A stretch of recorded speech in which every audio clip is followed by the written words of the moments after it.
ស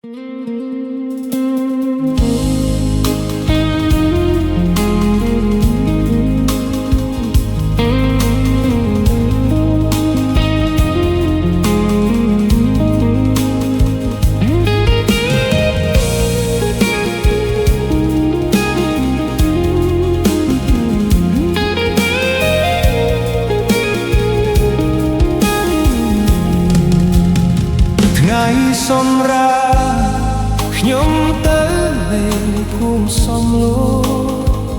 ដើរតាមដងអូទឹកហូររំរឹងឃើញព្រៃសរហែ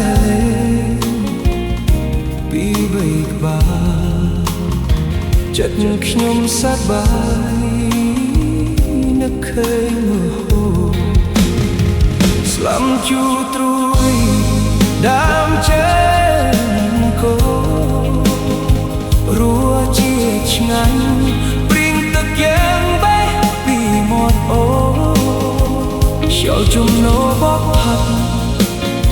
ត្រជាក់ដល់ឆ្អឹងអង្គុយក្បែរទឹកសំឡេងមើល